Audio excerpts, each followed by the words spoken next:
What's cracking? It's your homie Ice Cube. Just wanted to address a few things. Everybody been checking out the internet. My man Katt Williams. First of all, I just want to say, we shot that movie over 20 years ago. So, people have different perspectives, and it's been a long time. I also want to say, every comedian that I've worked with, every comedian that I've put in a movie, I only put them in the movie because I thought they was funny. I thought they was perfect for the part. I tried to put them in a position to win. That's what it's all about, I look at from, Chris Tucker and Bernie Mac and Mike Epps, Katt Williams, Rickey, Smiley, Michael Blackson, Cedric, Kevin Hart. All these guys I know are funny as hell. I didn't discover them. They were doing their stand-up or doing their thing, and I knew that they were great and that they could act, and that if I have an opportunity, I was gonna give them an opportunity. To me, that's what it's all about. As far as specific things, Katt was 100 on a few things. Most of what he was saying, a couple things, I just want to clarify. When we bring in a new, comedian, we do have them try out for different roles. So Rickey did give Money Mike a shot, but when we saw him and we kind of saw how he moved and how he was auditioning, we decided that he would be a better Santa Claus, which was to me the perfect casting. When we saw Mike, damn, I call him Money Mike. When we saw Katt, when I saw him, I just knew that he was perfect for Money Mike.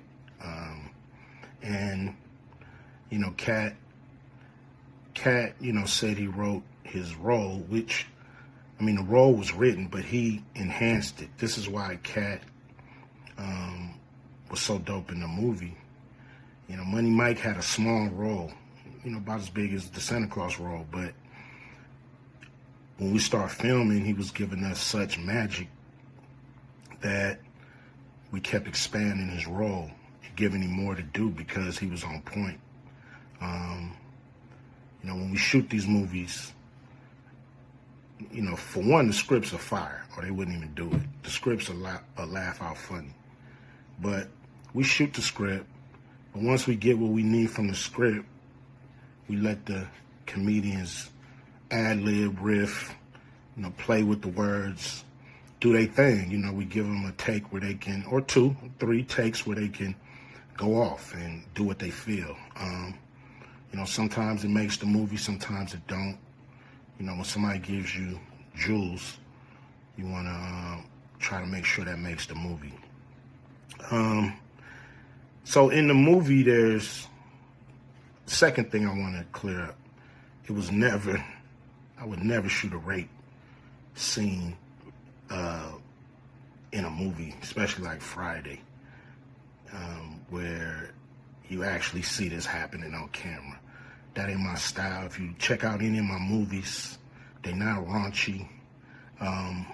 We did a movie called Players Club where the subject matter was a little raunchy, but for the most part, even that, we left it to your imagination. So the only reason that kind of stuff was in the movie is because you have 3 villains in Friday After Next. You have the Santa Claus stealing presents. You have Damon, just got out of prison, sweating, Craig and Day for the rent money. And then you have Money Mike, a pimp that treats his woman, like a property. So Craig is always fighting the villains in the movie, from the Joker Brothers to Debo. And so we already had Craig fighting Santa Claus. And the only real way to get rid of the other two villains was to have them go against each other. And the plier joke was always in the script. You know, it was never, we would never ever show that. You know, that's not my style if you look at any of my movies. So, you know, that was never a discussion. You know, we, you know, at that point in everybody's career, you know, we would listen to a certain extent, but we wasn't gonna change the movie for any actor. You know, we do what we feel, and if it was a rape scene, it would have been in the movie. It was no reason not to shoot it. But that's not my style. I don't even like that kind of shit in movies, on camera. And so, you know, that was, to me, a little discrepancy there.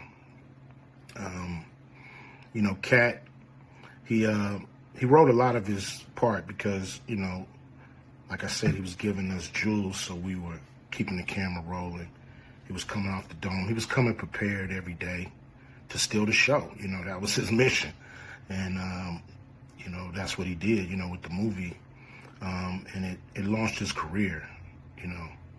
And I'm proud of the movie. I'm proud of all the guys who've, you know, come through, you know, Acute Vision production and went on to do bigger and better things. And look, you know, a lot of people are talking about pay and how much they was paid on these movies that were extremely low budget. You know, most of these guys work a couple of days, you know. And when you're doing a movie, there's over 100 people working on the movie that need to get paid. Most of them got to get paid every day. And there's pre-production and post-production. Even after you finish with the actors, you got to pay editors and sound people. And my movies are all about quality, so most of the money go up on the screen. I'm not giving you no bullshit. I'm not giving you no low budget, you know, shit you can laugh at because it's so cheap. So, you know, we try to put all the money on the screen. And so any actor that's mad at what they got paid, you know, just look at what you was doing. Look at where your career was at the time. You know, take a look at where it is now. And Friday has something to do with that, I believe. And I put a lot of people in movies, but they ain't never put me in a movie. So you can take that for what it's worth. You know what I'm saying? I've given a lot of these guys opportunities. And I still act, so I'm waiting for a call. I ain't got to produce everything or write everything. I got love for all the comedians that I've worked with. Got, you know, much love for Katt. You know, he spoke up for me a lot. And I just wanted to be clear and clarify some things. And shit, man. I hope y'all have a good 2024. Yeah, yeah.